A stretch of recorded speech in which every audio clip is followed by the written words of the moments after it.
नमस्कार दोस्तों, स्वागत है आप सभी का द 10 मिनट शो में, जहां हम बात करते हैं परीक्षा उपयोगी महत्वपूर्ण विश्लेषण के बारे में। हम चर्चा करते हैं कि ऐसा कौन सा टॉपिक हो सकता है जो 10 मिनटों में पूरा भी हो जाए और आपको समझ में भी आ जाए। तो आप लोगों को मैं देख रही हूँ लगातार 10 मिनट शो बड़ा ही भा रहा है और आप लोग मुझे लगातार नए नए टॉपिक्स भी बताते जा रहे हो कि मैम इस टॉपिक का भी 10 मिनट शो हो जाए, इस टॉपिक का भी हो जाए।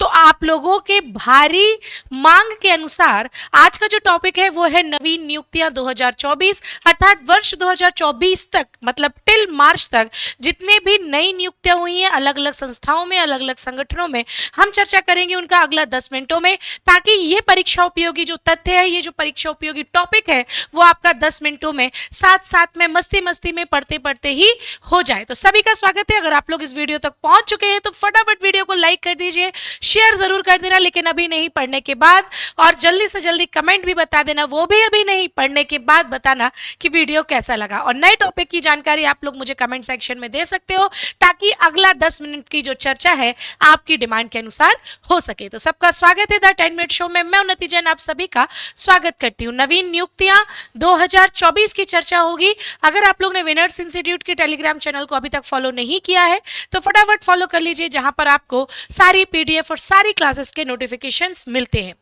एक एक करके चर्चा करेंगे, संगठन या संस्था और कौन से नए व्यक्ति जो हैं इस पद पर नियुक्त हुए हैं उनकी चर्चा करेंगे। मेरे साथ ही याद कर लेना तो ज्यादा बेहतर होगा। सबसे पहले हम बात करते हैं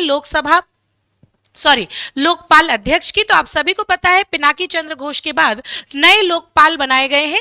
नए लोकपाल है अजय मानिकराव खानविलकर, जिन्हें एएम खानविलकर के नाम से भी जाना जाता है। सूरत डायमंड्स बोर्ड्स के अध्यक्ष जो नियुक्त किए गए हैं वो नियुक्त किए गए हैं गोविंद ढोलकिया। अगर हम बात करते हैं राष्ट्रीय अनुसूचित जाति आयोग, आपको पता है ये क्वेश्चन परीक्षा में पूछे जाने की संभावना है।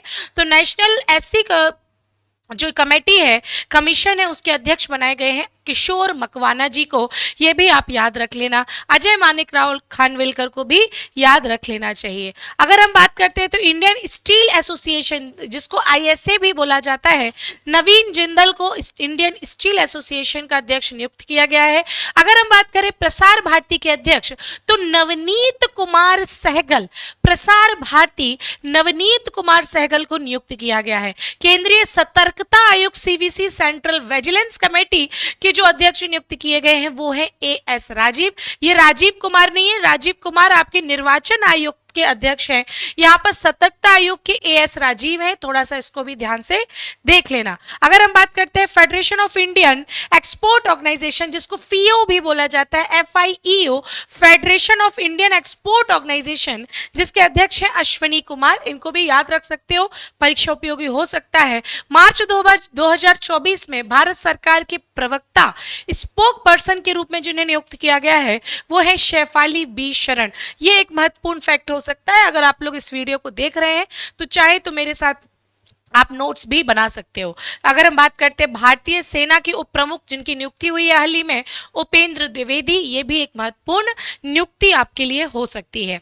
मुख्य चुनाव आयुक्त जिनके बारे में मैंने बात की अभी, वो है राजीव कुमार। ये परीक्षा में पूछा जाएगा। आर्टिकल 324 के तहत निर्वाचन आयोग के जो अध्यक्ष नियुक्त किए गए हैं वो है राजीव कुमार। अन्य दो सदस्यों के नाम ज्ञानेश कुमार और सुखविंदर संधू भी आप लोग याद रख लेना। संसद सुरक्षा के प्रमुख है अनुराग अग्रवाल, और साथ ही साथ भारतीय दूरसंचार नियामक प्राधिकरण, जिसको बोला जाता है ट्राई के अध्यक्ष है अनिल कुमार लोहाटी। इनकी नियुक्ति भी मैंने सुबह 8 बजे के करंट अफेयर्स की क्लास में पढ़ाई है। 10 मिनट शो में आपको पूरी नियुक्ति मार्च तक की मिल जाएगी, तो इसे ध्यान से देख लेना। साथ ही साथ भारतीय ओलंपिक संघ की सीईओ, अध्यक्ष की बात नहीं कर रहे हैं, अध्यक्ष है पीटी उषा, पहली महिला अध्यक्ष बनी है भारतीय ओलंपिक संघ की। लेकिन यहाँ पे चर्चा चल रही है सीईओ की, तो वो है रघुराम अय्यर, याद रखना। केंद्रीय माध्यमिक शिक्षा बोर्ड सीबीएसई की बात करें तो राहुल सिंह, याद रख लेना। और साथ ही साथ संयुक्त राष्ट्र के स्थायी प्रतिनिधि, चांद सितारे लगा लेना, अरविंदम बागची का नाम याद रखना, स्थायी प्रतिनिधि संयुक्त राष्ट्र में। तो इस स्लाइड में जो तीनों है, तीनों की तीनों नियुक्तियां तुम्हें दिमाग में छप जाना चाहिए। सशस्त्र सीमा बल, जिसका नाम है एसएसबी, उसके महानिदेशक है दलजीत सिंह चौधरी। मुझे कमेंट सेक्शन में बताना दलजीत सिंह चौधरी को हाल ही में किस संस्था का अध्यक्ष और नियुक्त किया गया है, ये मुझे कमेंट सेक्शन में जरूर बताना। केंद्र सरकार के 16वें वित्त आयोग के अध्यक्ष अरविंद पनगड़िया, जो कि पहले नीति आयोग के उपाध्यक्ष भी रह चुके हैं, 16वें वित्त आयोग के अध्यक्ष के रूप में इन्हें नियुक्त किया गया है अरविंद पनगड़िया। 15वें वित्त आयोग के जो अध्यक्ष थे वो थे एन.के. सिंह, पहले वित्त आयोग के अध्यक्ष थे के.सी. नियोगी। यह भी याद रख लेना, वित्त आयोग का वर्णन किया गया है अनुच्छेद 280 में, ये भी चर्चा आपको पता ही होगी। अगर हम बात करें सीआरपीएफ के महानिदेशक के रूप में, तो अनीश दयाल सिंह सीआरपीएफ के महानिदेशक हैं, याद रखना दोस्तों। केंद्रीय औद्योगिक सुरक्षा बल Neena Singh, very very important, पहली महिला अध्यक्ष केंद्रीय औद्योगिक सुरक्षा बल की नीना सिंह। भारतीय वाणिज्य एवं उद्योग महासंघ की फिक्की के अध्यक्ष पूछा गया है तो अनीश शाह, फिक्की के अध्यक्ष पूछा जाए तो अनीश शाह। और आज के ही सुबह करंट अफेयर्स की क्लास में मैंने पढ़ाया है फिक्की के महिला अध्यक्ष कौन बनी है, फिक्की की महिला संगठन की अध्यक्ष कौन है, मुझे जरूर कमेंट सेक्शन में बताना अगर आपने सुबह की करंट अफेयर्स की क्लास ज्वाइन की होगी तो। रॉ के प्रमुख बने हैं रवि सिन्हा, रवि रॉ याद रख लेना, इसके साथ ही याद आ जाएगा आपको। इस प्रकार मैंने कुछ महत्वपूर्ण जो आपकी नियुक्तियां थी उनको इसमें चर्चा में लाने की प्रयास किया है। अगर आपको ये नियुक्तियां अच्छी लगी हो और अगर आप इस नियुक्ति का पार्ट 2 देखना चाहते हैं तो वीडियो को लाइक कर देना। अब मैं बोलूंगी शेयर करना, और मैंने जो 2 प्रश्न तुमसे पूछे हैं उसके उत्तर कमेंट सेक्शन में देना, और ये भी बताना कि आपको इस नियुक्ति का पार्ट 2 चाहिए या फिर कौन सा टॉपिक चाहिए है, मुझे जरूर कमेंट सेक्शन में बताना। मैं मिलती हूँ आपको सुबह 8 बजे की करंट अफेयर्स की क्लास में, तब तक के लिए सभी को जय हिंद, जय भारत।